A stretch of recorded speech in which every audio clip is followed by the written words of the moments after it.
আসসালামু আলাইকুম, সবাইকে স্বাগতম আমাদের তাপগতিবিদ্যা এর তৃতীয় লেকচারে। আমি আছি ফিজিক্স স্প্রিংয়ের পক্ষ থেকে আনোয়ার হোসেন আবিদ, তোমার ইনস্ট্রাক্টর হিসেবে পড়ছি খুলনা প্রকৌশল ও প্রযুক্তি বিশ্ববিদ্যালয় কুয়েট সিভিল ইঞ্জিনিয়ারিং ডিপার্টমেন্টে। তো এই লেকচারটা আমার আপলোড দিতে একটু সময় লেগেছিল, কারণ এর মাঝখানে আমার কিছু ব্যক্তিগত কাজ ছিল। তো তার জন্য আমি প্রথমেই ক্ষমা চেয়ে নিচ্ছি। তো চেষ্টা করবো এরপর গ্র্যাজুয়ালি বাকি লেকচারগুলো আপলোড দেওয়া, এবং আমি চেষ্টা করব যদি থার্মোডাইনামিক্সটা আমরা সময়ের মধ্যে শেষ করতে পারি, তাহলে থার্মোডাইনামিক্সের পরে সবার খুবই ডিজায়ারেবল একটা অধ্যায় modern physics basic to advance পড়াবো ইনশাআল্লাহ। তো আমরা শুরু করি। আজকের প্রথম টপিকটা শুরু হবে থার্মোডাইনামিক্যাল ভ্যারিয়েবল বা তাপগতিবিদ্যার চলরাশি। প্রথম কথা হচ্ছে ভ্যারিয়েবল কি। ভ্যারিয়েবল হচ্ছে সময়ের সাথে সাথে ভুলে বলে ফেলেছি, মানে যে কোনো একটা ভ্যারিয়েবল, এটা যে কোনো একটা চলক মানে হচ্ছে বা ভ্যারিয়েবল হচ্ছে যে জিনিসটা চেঞ্জ হতে পারে, যে জিনিসটা কোনো শর্ত অনুসারে চেঞ্জ হতে পারে, সেটাকে আমি ভ্যারিয়েবল বা চলক বলতে পারি। তো তাপগতিবিদ্যাতে এরকম 4টা চলক আছে বা চলরাশি আছে। এখন প্রশ্ন হচ্ছে এরকম চলক রাশি বা চলরাশি আমরা কি আমাদের এর আগে এর আগে কখনো আমরা দেখে এসেছিলাম? হ্যাঁ, অবশ্যই দেখে এসেছিলাম। বলতো কোথায় দেখে এসেছিলাম? আমরা সবাই গতিবিদ্যা পড়েছিলাম না, বা ডাইনামিক্স পড়ছিলাম, 9-10 থেকে পড়ে আসতেছি। সেখানে আমরা এই 4টা চলরাশির সাথে কিন্তু পরিচিত অলরেডি। এই 4টা চলরাশিকে যেমন মনে করো সরণ, বেগ, ত্বরণ, সময়, এগুলো হচ্ছে আমার নর্মাল গতিবিদ্যার আমার কি চলরাশি। আর তাপগতিবিদ্যা চলরাশি হচ্ছে পি মানে চাপ, ভি আয়তন, টি তাপমাত্রা, কি হচ্ছে তাপশক্তি। এগুলো হচ্ছে আমার তাপ গতিবিদ্যা এর চলরাশি। তাপগতিবিদ্যাতে বিভিন্ন নিয়ম সূত্র অনুসারে এবং বিভিন্ন কেসে আমরা দেখব এই তাপ, শক্তি, চাপ, আয়তন, তাপমাত্রাগুলো পরিবর্তিত হচ্ছে। আর এগুলো কিভাবে পরিবর্তিত হচ্ছে এবং পরিবর্তিত হয়ে কীরকম কী লাভ করে, কিসে পরিণত হয়, এটা নিয়ে যে বিদ্যাটা, সেটা হচ্ছে আমাদের তাপগতিবিদ্যা। আমরা সামনে দেখব এই জিনিসগুলো নিয়ে কী কাজ হচ্ছে, এবং প্রত্যেকটা চলরাশিকে ধ্রুবক ধরে বা বিভিন্ন সময় স্থির ধরে আমরা বিভিন্ন প্রক্রিয়ার সৃষ্টি করছি, এবং দেখব সেখানে কিভাবে একটা গ্যাসের গতিবিদ্যা কেমন হয় সেগুলো আমরা ডিসকাস করব, সেগুলো নিয়ে ব্যাখ্যা করব। তো এরপরে আমরা আমাদের পরবর্তী টপিকটাতে চলে যাই। আমাদের পরবর্তী টপিকটা হচ্ছে সিস্টেম বা বাউন্ডারি, তাই না? আচ্ছা, তো আমাদের পরবর্তী টপিকটা হচ্ছে সিস্টেম বা সিস্টেম। এখন কথা হচ্ছে সিস্টেম কি। সিস্টেম তোমরা কিছুদিন আগে বোধহয় একটা মিমস দেখেছো, তাই না? তো সিস্টেম সেখানে বুঝিয়েছিল। তোমরা যদি ভিডিওটার শেষের পার্টটা দেখো, তাহলে সে কিন্তু কিছুটা লাইনে ছিল, কিন্তু প্রথম দিক দিয়ে একটু উল্টাপাল্টা কথা বলে ফেলেছিল। তো আমরা সিস্টেম কি সেটা আগে একটু জানার চেষ্টা করি। তার আগে বইয়ের সংখ্যাটা একটু তোমাদের পড়ে শোনাই। তো আমার কাছে যে বইটা আছে সেটা হচ্ছে সেলুসারের বই। সেখানে স্পষ্ট করে বলেছে যে বিভিন্ন পরীক্ষা নিরীক্ষা করার সময় আমরা জড়জগতের খানিকটা অংশ নিয়ে বিবেচনা করি। জড়জগতের এই নির্দিষ্ট অংশকে সিস্টেম বলে। অর্থাৎ পরীক্ষা নিরীক্ষার সময় জড়জগতের যে নির্দিষ্ট অংশ নিয়ে বিবেচনা করা হয় তাই হচ্ছে সিস্টেম বা ব্যবস্থা। এক কথায় যদি আমি বলি সিস্টেম আসলে কি, আমার কাছে এখানে একটা কাঁচের গ্লাস থাকলে বেটার হতো। আচ্ছা, সিস্টেম হচ্ছে একটা কাচের গ্লাস। কি বলো তো? কাচের গ্লাস। কেন কাচের গ্লাস বললাম? কাচের গ্লাস না অন্য কোনো গ্লাসও হলে সেটাকে আমরা সিস্টেমের সাথে তুলনা করতে পারি। একবার চিন্তা করো, আমি এখানে একটা গ্লাস আঁকি তোমাদের সুবিধার্থে। তো তোমাদের সুবিধার্থে আমি একটা গ্লাস আঁকি। দেখো তো এই গ্লাসটা কি ভিজিবল হচ্ছে? আচ্ছা, গ্লাসটা মনে করো ভিজিবল হচ্ছে। তো এই হচ্ছে আমার গ্লাস। আচ্ছা, এই গ্লাসের মধ্যে মনে করো পানি আছে। এই মনে করো পানির তাপমাত্রা আমি দিলাম মনে করো 60 ডিগ্রি সেলসিয়াস। তো 60 ডিগ্রি সেলসিয়াস যারা তাপমাত্রা সম্পর্কে একটু জ্ঞান রাখি, আমরা জানি 60 ডিগ্রি সেলসিয়াস খুব কম একটা তাপমাত্রা, খুব ঠান্ডা। পানিগুলো কি খুব ঠান্ডা। এবার চিন্তা করো এই 60 ডিগ্রি সেলসিয়াস পানির যে ভিতরে যে পানিটা রয়েছে, ভিতরে আমার যে পানিটা রয়েছে, সেই পানিটাকে আমি বলতেছি সিস্টেম। কি বলতেছি? সিস্টেম। সিস্টেমের বাংলা অর্থ দাঁড়াচ্ছে ব্যবস্থা। আর আমরা পানির যে গাত্র বা বডি, এই বডিটাকে আমরা বলতেছি বাউন্ডারি।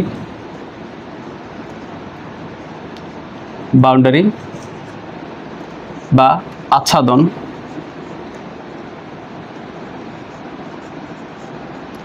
বা তুমি এটাকে বডিও বলতে পারো।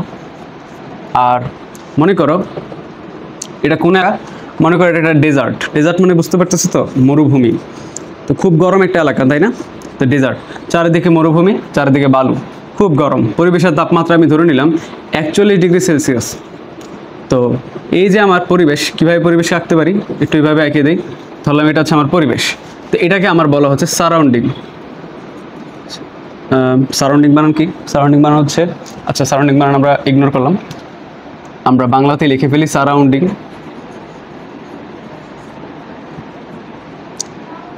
বা পারিপার্শ্বিক বা পরিবেশ বলো, কঠিন ওয়ার্ডের বলা হচ্ছে, আমি সহজ ওয়ার্ডটাই প্রেফার করি। তো পরিবেশ নামই ডাকলাম। এই পানির গ্লাসটা হচ্ছে আমার একটা সিস্টেম কি, একবার কথা একটু মনোযোগ দিয়ে শোনো। একটা পাত্রে একটা জিনিস রাখা আছে, ওই জিনিসটার উপরে কে কে প্রভাব বিস্তার করে তাদের সবাইকে নিয়ে গঠিত যে কাঠামো, সেটাকে বলা হচ্ছে সিস্টেম। একবার চিন্তা করো, একটা পানির গ্লাসটা মনে করো সেটা শুধু কাচের হতে হবে বা অন্য কোনো কিছুর, এরকম করে নট নেসেসারি। কিন্তু দেখো এই গাত্রটা কিন্তু চেঞ্জ হইতে পারে। ভিতরে পানির বদলে আমি কিন্তু তেল বা অন্য কোনো তরল নিতে পারি, এবং পরিবেশটা আজীবন ডেজার্টের বদলে একটা হিমশীতল অ্যালাস্কার বরফ শীতল কোনো এলাকা হতে পারে। তাহলে এখানে সারাউন্ডিং বলতে যাকে বোঝায় সেটা নিজে ভ্যারিয়েবল, চেঞ্জ হতে পারে। এখানে বাউন্ডারি বলতে যেটাকে বোঝায় সেটাও ভ্যারিয়েবল, চেঞ্জ হতে পারে। ভিতরে যে সিস্টেমকে নিয়েছি বা ব্যবস্থাকে নিয়েছি ভিতরে, সেটাও চেঞ্জ হতে পারে। এবার মনে করো আমি ভিতরের জিনিসটাকে স্থির রাখলাম। কী করলাম? ভিতরে জিনিসটাকে স্থির রাখলাম। ভিতরে থাকা এই গ্লাসের ভিতরে থাকা ঠান্ডা পানি কার মাধ্যমে গরম হতে পারে বা কার মাধ্যমে তার তাপমাত্রার পরিবর্তন করতে পারে, কে এই পানির সাথে সংস্পর্শ অথবা আবেশে আছে, তারা সবাই চাইলে পানির তাপমাত্রা পরিবর্তন ঘটাতে পারে। এদের সবাইকে নিয়ে একটা সিস্টেম গঠিত হয়েছে। এটা একটা তাপমাত্রা আদান প্রদান বা উষ্ণতার সাম্যাবস্থা সৃষ্টি হওয়ার একটা সিস্টেম হচ্ছে এটা। এখানে দেখো আউটার ওয়ার্ল্ড বা সারাউন্ডিংটা হচ্ছে আমার ডেজার্ট বা হচ্ছে আমার মরুভূমি, যেখানে আমরা জানি তাপমাত্রা কম না, অনেক বেশি হয়, তাই না? অন্যদিকে আমার ভিতরে যে তাপমাত্রার যে পানিটা আছে সেটা কিন্তু খুব ঠান্ডা পানি। দেখো পরিবেশটা গরম হওয়ার ফলে পরিবেশ কিন্তু পানির মধ্যে ঢুকে নাই, পানির মধ্যে ডুব দিয়ে নাই। মনে করো এই পানিটার মধ্যে একটা লোহার বল এসে ছেড়ে দিছো, পানি কি হবে? যারা তাপমাত্রা সাম্যাবস্থা সম্পর্কে কিছুটা আইডিয়া রাখি তারা জানি ঠান্ডা বস্তুর ভিতরে একটা গরম বস্তু দিলে ওদের তাপমাত্রা একটা সাম্যাবস্থা এসে পৌঁছাবে, এবং সাম্যাবস্থা পৌঁছানোর মাধ্যমে এই জিনিসটা একটা মিডিয়াম একটা তাপমাত্রা গিয়ে পৌঁছাবে, পানির তাপমাত্রাটা। তো লোহার গরম বল আর এই পরিবেশের মধ্যে ডিফারেন্সটা কোন জায়গায় একবার দেখো। লোহার গরম বল পানির মধ্যে কি পড়ছে, পানির সংস্পর্শে আছে, কিন্তু বাইরের পরিবেশ ডেজার্ট বা পারিপার্শ্বিক বা সারাউন্ডিং কিন্তু এই পানির গ্লাসের সাথে কানেক্টেড নাই, সে কিন্তু এর সাথে একদম মিশে নাই। তুমি বলতে পারো কেমনি মিশে নাই? পরিবেশের মধ্যে বায়ু আছে, বায়ুতে এটা যদি গ্লাস যেহেতু বলছি ঢাকনা তো খোলা, বায়ুতে এর মধ্যে ঢুকে রয়েছে। দেখো বায়ু থার্ড পার্সন, বায়ুর কথা এখন আমরা বলতেছি না, আমরা সারাউন্ডিং বলতে বায়ু ছাড়াও আরও অনেক কিছু চিন্তা করতেছি, আর এর মুখ খোলা থাকবে কি না সেরকমও কোনো গ্যারান্টি দিচ্ছি না। তো বাইরে থেকে আমরা এটা অ্যাটলিস্ট বলতে পারি যে আশেপাশের যে পরিবেশ, সেই পরিবেশ চাইলে ভিতরের পানি তাপমাত্রা বাড়াতে বা কমাতে পারে। বুঝতে পারছো? আচ্ছা, এবার তাহলে আমরা বুঝতে পারলাম পরিবেশ বা সারাউন্ডিং ব্যবস্থার উপরে প্রভাব বিস্তার করতে পারে। এবার আমরা বাউন্ডারির দিকে তাকাই। বাউন্ডারি কি ব্যবস্থার উপর প্রভাব বিস্তার করতে পারে? একবার তাকাই। মনে করো তুমি একটা গ্লাস নিলা, আমরা যে পানির গ্লাস ব্যবহার করি সেটা কাচের। তো চিন্তা করো পানির গ্লাস যখন নিলা, ঠান্ডা পানি যখন নিছো, ছোটোবেলা থেকে পড়ে আসতেছো, ঠান্ডা পানির গ্লাস যখন বাইরে রাখা হয় তখন তার গায়ে শিশির জন্মায়। এই যে শিশির যে তৈরি হলো সেটার সায়েন্স আমরা সবাই জানি, বায়ুর জলীয় বাষ্প ঘেমে এটার গায়ের মধ্যে জমা হয়েছে, সবই বুঝলাম।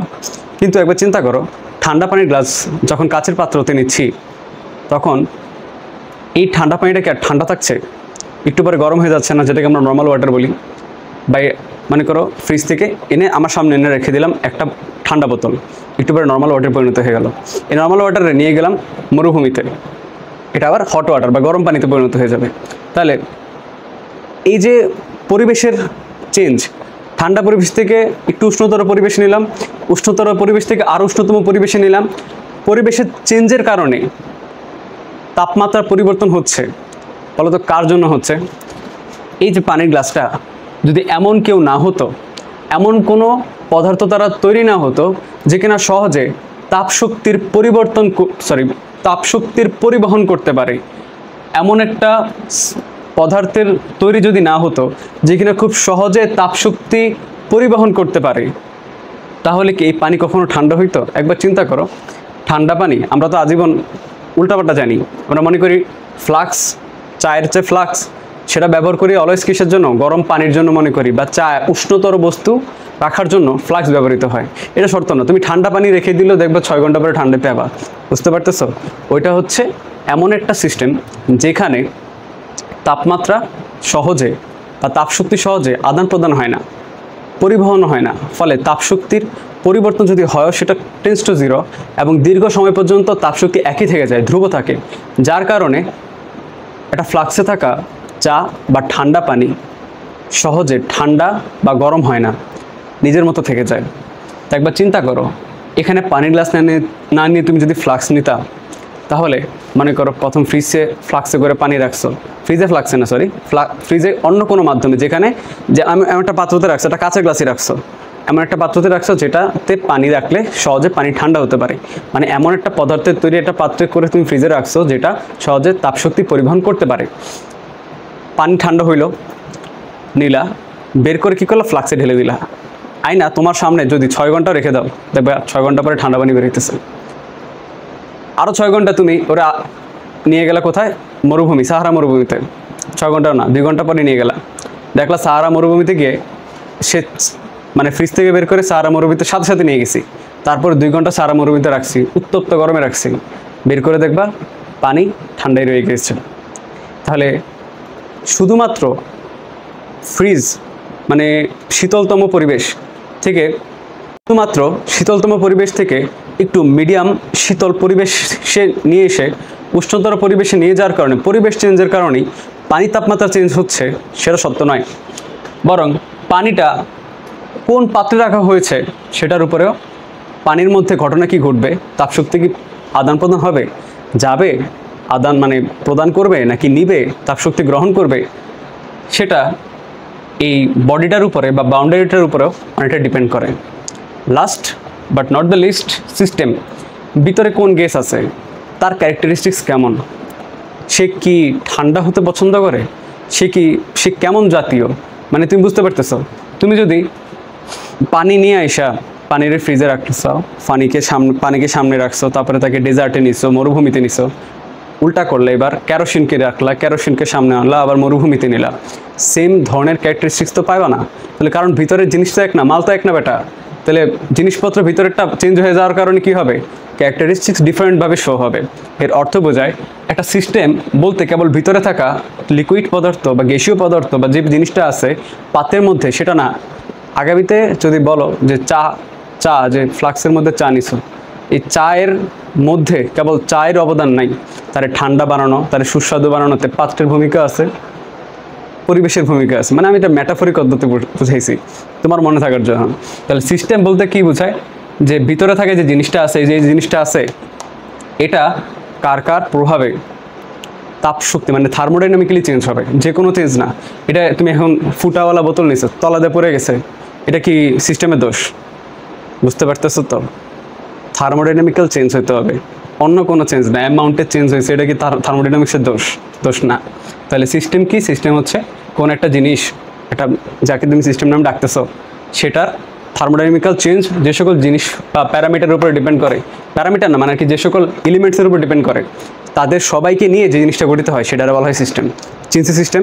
তাহলে সিস্টেমের 3টা অপরিহার্য অংশ হচ্ছে, একটা সিস্টেম হচ্ছে মানে ভিতরে যে মেন এলিমেন্ট, যার মানে যে মানে কি বলে মূল বস্তু, সেটা হচ্ছে আমার সিস্টেম নামে ডাকছি বা ব্যবস্থা নামে ডাকছি। সেটা যে পাত্রতে রাখা হচ্ছে সেটাকে বলা হচ্ছে বাউন্ডারি বা আচ্ছাদন।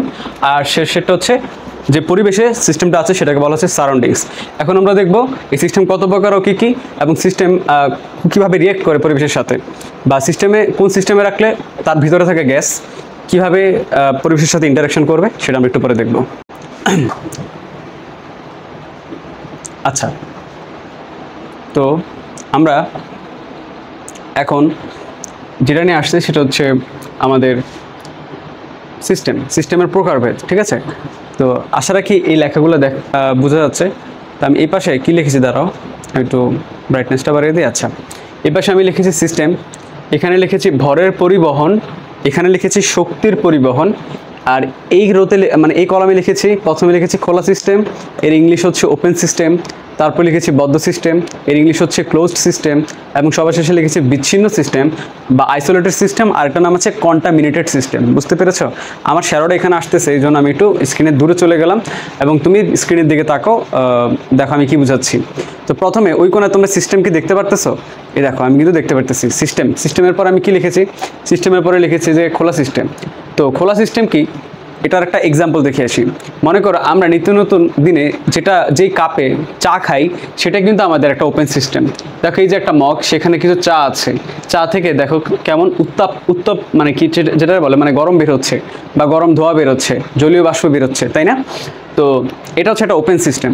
ওপেন সিস্টেমটার তোমার ক্যারেক্টারিস্টিক্স বা বৈশিষ্ট্য হচ্ছে এটা এমন একটা পাত্র হতে হবে বা এমন একটা পাত্রে জিনিসটা ঘটতে হবে যেখানে পাত্রটা হতে সহজে এর মধ্যে থাকা যে বস্তু রয়েছে বা পদার্থ রয়েছে তাকে যেন আদান প্রদান করা যায়। একবার চিন্তা করো, এই আমার কাছে যে চায়ের মগটা রয়েছে সেটা হয়তো আমি এভাবে ভার্টিক্যালি ধরে রেখেছি বলে চা পড়তেছে না, কিন্তু আমি আস্তে আস্তে যদি এটা হরিজন্টাল দিকে নিয়ে যাই বা আনুভূমিক দিকে নিয়ে যাই, কিন্তু তখন কিন্তু সেখান থেকে চা পড়া শুরু করবে। চা কেন পড়া শুরু করবে বলো তো? কারণ এটাকে আমি যদি একটা কি বলে একটা সিলিন্ডার ধরি, তাহলে এর প্রত্যেকটা তলের মধ্যে দেয়াল থাকলেও এর একদম উপরের অংশটাতে কিন্তু কোনো দেয়াল নাই বা এমন কোনো কি বলে কোনো প্রস্তুচ্ছেদ নাই যেখান দিয়ে মানে যেটা ঢাকা, এই মুখটা খোলা থাকার কারণে এখান থেকে কিন্তু চাপ পড়ে যাবে। এর অর্থ কি বোঝায়? সহজ হিসেবে যদি বলি, একটা ছিদ্রযুক্ত মনে করো একটা বোতল, এখানে এই ছিদ্রটা দিয়ে প্রতি মুহূর্তে পানি পড়ে যাচ্ছে। এই যে পানি পড়ে যাচ্ছে, এখানে কি বস্তুটার থেকে ভর কমে যাচ্ছে না? পানি প্রতি মুহূর্তে কমে যাইতেছে, কিন্তু পানি যে প্রতি মুহূর্তে কমে যাইতেছে এতে করে কি হইতেছে? ভিতরে থাকা বস্তুর সেটা গ্যাসীয় হোক তরল হোক, তার ভরের পরিবর্তন হয়ে যাচ্ছে না বা ভরের হ্রাস ঘটতেছে না। এজন্য বলা যায় যে ওপেন সিস্টেম থেকে অলওয়েজ ভরের পরিবহন ঘটানো যায়।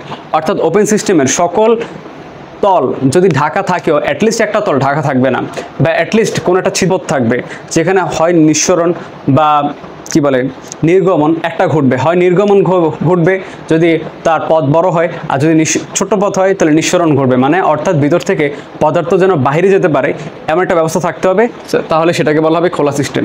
তাহলে ওপেন সিস্টেমের একটা কাজ গেল। অর্থাৎ বোঝা যায় ওপেন সিস্টেমে আমি যে পদার্থ বা গ্যাস বা তরল পদার্থটা নিব না কেন, সেখান থেকে কিন্তু সহজেই ভরের পরিবহন ঘটানো যেতে পারে। এবার হচ্ছে শক্তির পরিবহন। শক্তি বলতে কি বুঝাইছে একবার চিন্তা করো তো, আমি এই যে চায়ের মগটা মাত্র চা বানিয়ে নিয়ে আসছি, খেতে যাচ্ছি, একটু গরম আছে বলে খাইতে খুব ভালো লাগতেছে, তাই না? বলতো এই চায়ের মধ্যে এই চা কি চিরকাল গরম থাকবে? এখানে চিরকাল কিন্তু গরম থাকবে না। একটু পরেই দেখবা চাটা কিন্তু ঠান্ডা হয়ে গেছে, 10 মিনিট পরে দেখবা চা আবার গরম করার প্রয়োজন পড়তেছে। কারণ কেন বলতো? এখানে কি তাপমাত্রা কমে গেছে? আসলে এই যে তাপমাত্রা কমে গেছে, চায়ের তাপমাত্রা কি হলো? কমে গেছে। এটা কি কেমনে কমে গেল? আমরা বলছিলাম যে তাপমাত্রা কমে যাওয়া, তাপমাত্রা বেড়ে যাওয়া ডিপেন্ড করে সাম্যাবস্থার উপরে। আমরা লাস্ট ক্লাসে বলছিলাম বা ফার্স্ট ক্লাসে মেবি বলছিলাম যে এই যে তাপমাত্রা কমে যাওয়া এটা ডিপেন্ড করে যে পরিবেশের তাপমাত্রার সাথে এটা অ্যালাইন করতে চায়।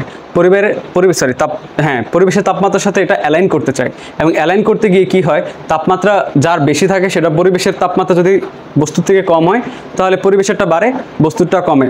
আবার যদি পরিবেশের তাপমাত্রা বস্তুর তাপমাত্রার চেয়ে বেশি হয় তাহলে বস্তুরটা তোমার বাড়ে, পরিবেশেরটা কমে। এভাবে করে পরিবেশ এটা সাম্যাবস্থায় পৌঁছায়। এবং এই তাপমাত্রা কমা বা বৃদ্ধি এটা ডিপেন্ড করে তাপশক্তির আদান প্রদানের কারণে। কোন একটা উষ্ণতম বস্তু যদি তাপশক্তি ত্যাগ করে, উষ্ণতম বস্তু তাপশক্তি যদি ত্যাগ করে তাহলে তার উষ্ণতা কমে যায়। এর অর্থ বোঝায় এই চায়ের কাপটার মধ্যে একটা লুপ হোল বা একটা হোল থাকার কারণেই এখানে সহজেই চাইলে এখান থেকে শক্তি কিন্তু বের হয়ে যাচ্ছে। বা লুপ হোলের একমাত্র কারণ না, এর যে গাত্র বা বডি। তুমি একবার চিন্তা করো, চায়ের কাপ ধরলে, খুব দামি চায়ের কাপ যদি না হয়, চায়ের কাপ ধরলে গরম লাগে না? অবশ্যই তো গরম লাগে, তাই না? তো গরম হয়ে গেল কেন? কাপটা গরম হচ্ছে কেন? কারণ কাপের যে পদার্থ, বডির যে পদার্থ, সেটা সহজে তাপশক্তি পরিবহন করতে পারে। এই চায়ের কাপ সহজে তাপশক্তি পরিবহন করতে পারে বলে এখান থেকে তাপশক্তি প্রতি মুহূর্তে পরিবেশে চলে যাচ্ছে, প্রতি মুহূর্তে পরিবেশে এটা যাচ্ছে, এর মধ্যকার তাপশক্তি কমছে এবং একটু পরে চা ঠান্ডা হয়ে যাবে। তাহলে এখান থেকে বোঝা যায় যে শুধুমাত্র যে মুখটা খোলা এখান থেকে তোর ম্যাসিভলি তাপশক্তি বের হয়ে যেতেছে, পাশাপাশি এটার বডি দিয়েও কিন্তু তাপশক্তি বের হচ্ছে। আমি সহজ এক্সাম্পল, গরম চা এনে কোন জায়গায় সবচেয়ে বেশি গরম লাগে, ধরলে বেশি গরম লাগে না একদম টপে হাত রাখলে সবচেয়ে বেশি গরম লাগে? অবশ্যই চায়ের একদম উপরের অংশটাতে ধরলে কিন্তু ওইটা জায়গা দিয়ে বেশি তাপ বের হয়, আর তার বডিতে তাপমাত্রা একটু কম করে বের হয়। বুঝতে পারতেছো? তাহলে এখান দিয়েও মেসিভলি তাপশক্তি বেরোচ্ছে এবং তার বডি দিয়েও মেসিভলি তাপশক্তি বেরোচ্ছে। ফলে বলা যায় যে একটা ওপেন সিস্টেম বা একটা খোলা সিস্টেমে ভরের পরিবহনও ঘটে, শক্তির পরিবহনও ঘটে, এটা কনফার্ম। সেকেন্ডটাকে বলা হচ্ছে বদ্ধ সিস্টেম বা ক্লোজড সিস্টেম। মানে এখানে শুধুমাত্র ওপেন সিস্টেম আর বদ্ধ সিস্টেমের মধ্যে একটা পার্থক্য হচ্ছে ওপেন সিস্টেমে যে লুপ হোল বা হোল থাকবে বা একটা এমন একটা ছিদ্র বা এমন একটা পথ থাকতে হবে যেখান থেকে সহজেই আমার পদার্থটা বের হতে পারে, নির্গমন হোক অথবা নিঃসরণ হোক, বের হবে, নির্গমন হোক অথবা নিঃসরণ হোক, আমার পদার্থ বের হয়ে যাবে। এই পদার্থ বের হয়ে যাবে এই জিনিসটা শুধুমাত্র বদ্ধ সিস্টেমে নাই। বদ্ধ সিস্টেমে পদার্থ বের হয়ে যাওয়ার কোনো সুযোগ নেই, পদার্থ পাত্রের মধ্যেই থাকবে। যেমন আমরা যে সকল পেপসি বা কোকাকোলা বা যে সকল আমরা কোকাকোলা না সে নো টু কোকাকোলা, আমরা যে সকল কোমল পানীয় খেয়ে থাকি সেটার যে বোতলটা, সেই বোতলটা আমরা যদি একটু দেখি, সে বোতলটা আমি একবার চিন্তা করো, বোতল নিয়ে আমরা, তোমরা ছোটোবেলায় খেলছিলে বোতলের মধ্যে পানি ঢুকিয়ে, সেটার মধ্যে কিন্তু আমরা ফুটবল খেলতাম, তো আবার এটার ক্যাচ ক্যাচেও খেলতে পারতাম, তাই না? তো ভিতরে যে পানি ঢুকাইলাম, পানি ঢুকে এই বোতলটারে আমরা কিন্তু বিভিন্ন জায়গায় ছুঁড়ে মারতেছি বা এটাকে নিয়ে অনেকগুলো খেলাধুলা করলাম বোতলটারে নিয়ে, কিন্তু ভিতরে থাকা পানি কি কখনোই বোতল থেকে বেরিয়ে যেতে পারে? কেন বেরোতে পারে না বলো তো? কারণ চতুর্দিক থেকে বোতলটা মানে ক্লোজড, আটকানো, ফলে চাইলেই ভিতরের পানি বাইরে বেরোতে পারে না।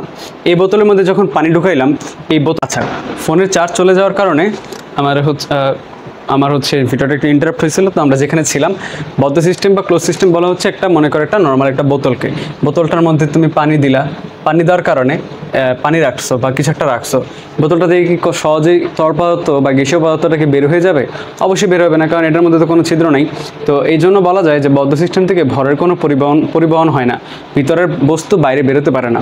কিন্তু একটা কথা চিন্তা করো, একটা ঠান্ডা পানির বোতল আমরা রোজার সময় রাখি না, ফ্রিজের মধ্যে ঠান্ডা পানি রাখি, কিন্তু ইফতারের আগে মনে করো বের করে রাখি, তখন সেটা কি আস্তে আস্তে নর্মাল হয়ে যায় না? তো বোতলের মধ্যে রাখার পরেও দেখো ঠান্ডা পানি কিন্তু গরম হয়ে যাচ্ছে, নর্মাল হয়ে যাচ্ছে, স্বাভাবিক তাপমাত্রা লাভ করতেছে। কেমনে করতেছে বলো?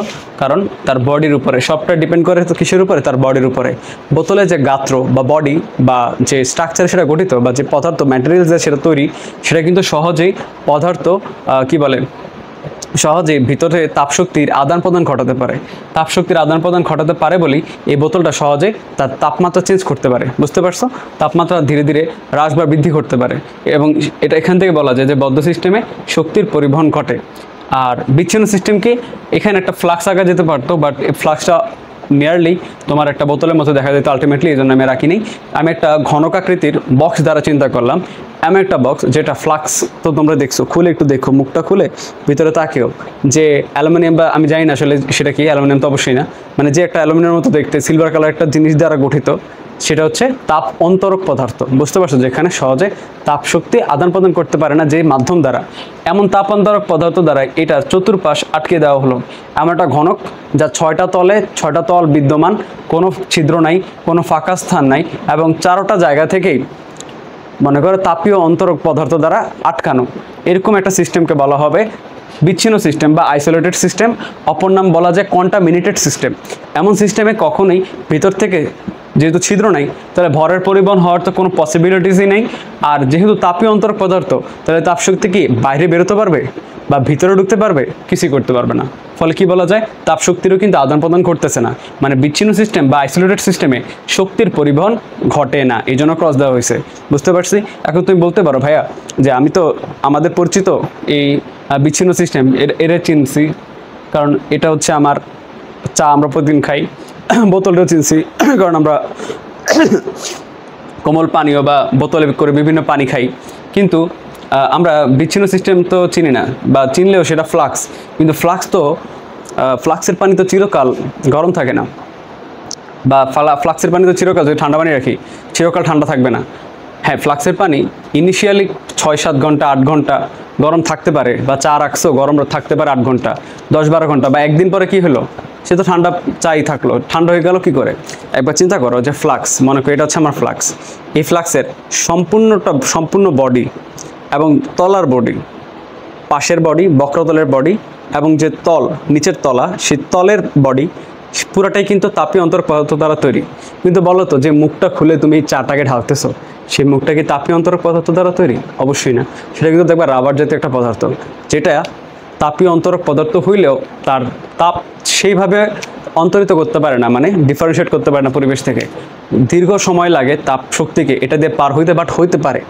দীর্ঘ সময় লাগে তাপ শক্তি এখান থেকে আদান প্রদান হইতে, অনেক অবস্টাকল তাপ শক্তির বাধা হয়ে দাঁড়ায়, কিন্তু এটা হইতে পারে। বুঝতে পারছো?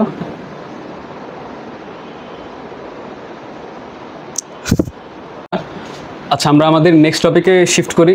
নেক্সট টপিকটা হচ্ছে খুবই বিখ্যাত, তাপগতিবিদ্যার প্রথম সূত্র। দেখো, তাপগতিবিদ্যার একদম স্টার্টিংয়ে আমি কিন্তু বলে এসেছি যে তাপগতিবিদ্যার সূত্র হচ্ছে 3টা সূত্রের উপরে পুরো তাপগতিবিদ্যা অধ্যায়টা রচিত।